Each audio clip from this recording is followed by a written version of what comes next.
Assalamualaikum warahmatullahi wabarakatuh. Perkenalkan, nama saya Nisa Anggraini, NPM 221030105 dari jurusan Hukum Ekonomi Syariah kelas C dalam mata kuliah Tahsinul Qiraah dan Usul Pengampu Umi Indah Agung Suprapti MPD. Baiklah, di sini saya akan membaca surah Al-Qari'ah yang baik benar-benar dan saya akan mempresentasikan 5 hukum bacaan yang ada di dalam surah Al-Qari'ah dan beserta contohnya. Dan yang kedua, sini saya akan menjelaskan tentang macam-macam wakaf beserta contohnya. Dan yang ketiga, di sini saya akan menjelaskan pengertian dari hukum mimati beserta contohnya. Bismillahirrahmanirrahim. Al-Qari'ah, mal-Qari'ah, wa ma adraka mal-Qari'ah.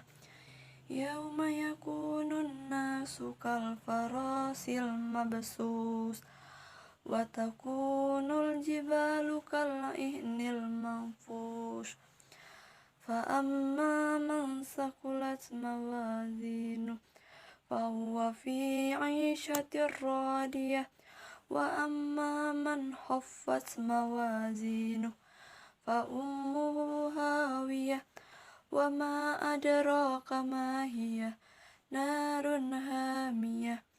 Shadaqallahul azim. Yang pertama ialah qalqalah sugro atau qalqalah kecil. Di situ terdapat huruf dal bertanda sukun yang terdapat di bacaan adraka. Yang kedua ialah ikhfa hakiki atau menyamarkan. Di situ terdapat dengan huruf nun mati bertemu dengan huruf fa yang terdapat di bacaan al-manfus. Yang ketiga ialah idgham bila gunnah. Di situ terdapat huruf tanwin bertemu dengan huruf ro yang terdapat di bacaan Aisyatir Radiyah. Yang keempat ialah izhar halki. Di situ terdapat di bacaan nun mati bertemu dengan kho yang terdapat di bacaan man hafaz. Yang terakhir ialah gunnah. Di situ terdapat yang bertasydid yang terdapat di bacaan fa amma. Yang kedua ialah di sini saya akan menjelaskan macam-macam wakaf beserta contohnya. Yang pertama wakaf tam.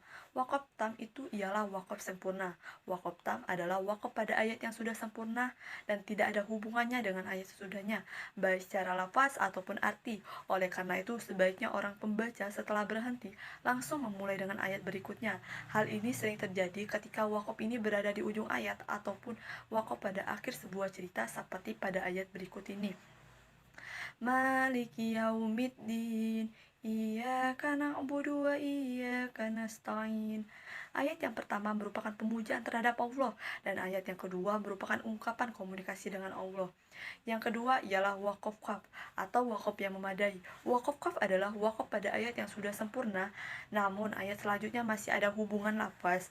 Oleh karena itu, sangat dianjurkan langsung memulai dengan ayat selanjutnya. Contohnya seperti ini. Allazina kafaru sawaun alaihim a'anzartahum am lam tunzirhum la yu'minun. Berhenti pada kata la yu'minun, sebuah ungkapan yang sempurna. Perkataan selanjutnya secara arti masih terkait dengan sebelumnya, namun dari segi lapas merupakan susunan kata yang baru. Yang ketiga ialah waqaf hasan atau waqaf yang baik. Waqaf hasan adalah waqaf pada ayat yang sempurna, namun secara arti dan lapas masih terdapat hubungan. Oleh karena itu sangat dianjurkan memulai dari ayat sebelumnya, kecuali berhenti di akhir ayat. Contohnya Al-Baqarah ayat 3. Allazina yu'minuna bil ghaibi wa yuqimuna sholata wa mimma razaqnahum yunfikun. Berhenti pada kata sholata, sebuah ungkapan yang sempurna, namun dianjurkan memulai dari kata wa yuqimuna sholata karena ayat selanjutnya masih ada hubungan arti dan lafaz.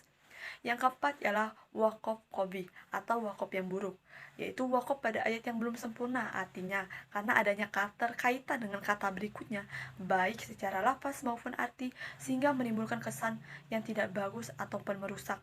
Contohnya, Alhamdulillahirabbil alamin. Waqaf seperti itu dilarang hukumnya untuk berhenti apabila dilakukan dengan sengaja, kecuali dengan keadaan darurat yang disebabkan napas yang tidak kuat, bersin, menguap, ataupun hal lainnya.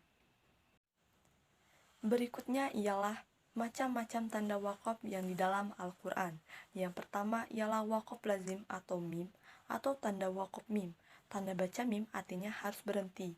Waqaf lazim juga disebut waqaf tam atau waqaf yang sempurna, karena tanda waqaf lazim ini merupakan untuk menandakan sempurna atau tidaknya suatu kalimat. Jadi kalimat sebelumnya tidak harus ada hubungannya dengan kalimat setelahnya. Contoh waqaf lazim ini terdapat di dalam surat Al-An'am ayat 20. Yang kedua ialah waqaf la wasal atau la. Tanda waqaf la wasal ini artinya tidak boleh berhenti jika terdapat tanda waqaf la pada tengah ayat, maka tidak diperbolehkan untuk berhenti. Tetapi jika tanda waqaf la ini berada di akhir ayat, maka diperbolehkan berhenti.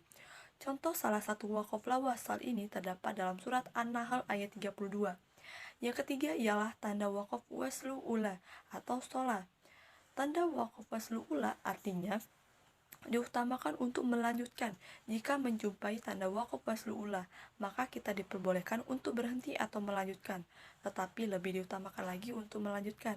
Contoh salah satu waqaf waslu ula ini terdapat pada surat Az-Zukhruf ayat 44. Yang keempat ialah waqaf mu'annaqah atau muraqabah. Tanda waqaf ini artinya berhenti di salah satu tanda waqaf ini, dan waqaf ini akan selalu muncul sebanyak 2 kali, dan kita harus berhenti di salah satu tanda waqaf tersebut. Contoh waqaf muraqabah ini terdapat di dalam surat Al-Baqarah ayat 2. Yang kelima ialah tanda waqaf jaiz. Tanda waqaf artinya boleh berhenti atau boleh melanjutkan.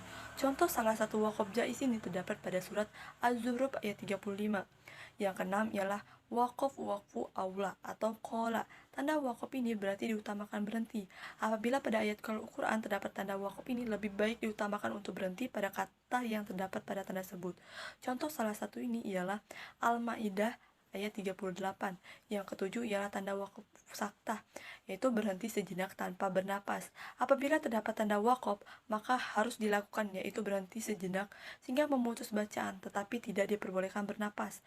Dan di dalam Al-Quran ini saktah hanya ada 4 tempat, yaitu surat Al-Qiyamah ayat 27, surat Yasin ayat 52, surat Al-Kahfi ayat 1, surat Al-Mutaffifin ayat 14. Tanda waqaf lainnya namun jarang ditemui. Yang ke-8 ialah waqaf mutlaq to. Tanda mutlak ini artinya harus berhenti. Maka apabila kalian menemukan tanda waqaf ini pada bacaan, maka kalian harus berhenti. Yang ke-9 ialah waqaf murokas, atau tanda ini berarti tidak berhenti selama tidak menemukan alasan untuk berhenti, atau kita kehabisan napas karena panjangnya suatu ayat, maka kita harus meneruskan bacaannya. Yang ke-10 ialah waqaf qabih. Tanda waqaf ini artinya diutamakan untuk melanjutkan. Apabila ada ayat Al-Quran terdapat tanda waqaf ini, lebih baik diutamakan untuk melanjutkan bacaan. Yang ke-11 ialah waqaf mujawaz.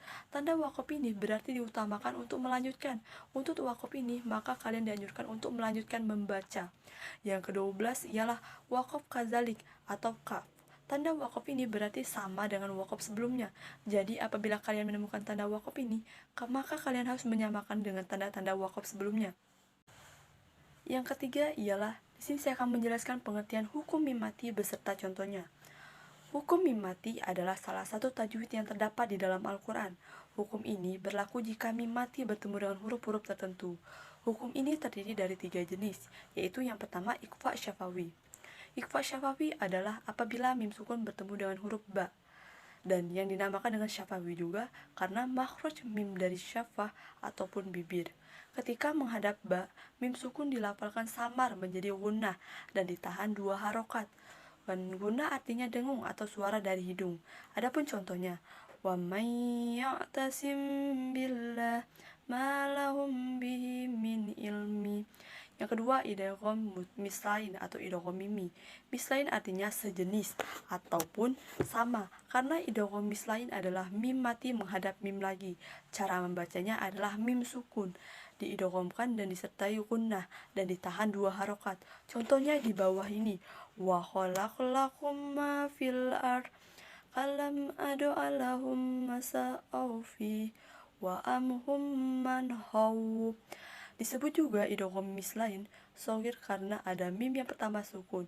Ada pula mim bertemu mim yang sama-sama berharokat dan bisa diidghamkan, serta dinamakan idgham mislain kabir. Yang ketiga ialah izhar syafawi. Adapun izhar syafawi adalah mim mati menghadap huruf hijaiyah selain ba dan mim. Jumlah huruf izhar syafawi ada 26. Apabila mim mati menghadap ke 26 huruf tersebut, maka dizohirkan makhraj dan sifatnya. Cara pengucapannya adalah mim harus dibaca jelas, harus tampak jelas tanpa gunnah, terutama kita bertemu dengan huruf fa dan waw. Sedikit pun mim tidak boleh terpengaruh makhraj fa dan waw, walaupun makhrajnya berdekatan ataupun sama. Contohnya, alam taro kaifa hum fiha. Baiklah, mungkin itu saja yang bisa saya mempresentasikan atau saya jelaskan. Lebih dan kurangnya saya mohon maaf. Saya akhiri. Wassalamualaikum warahmatullahi wabarakatuh.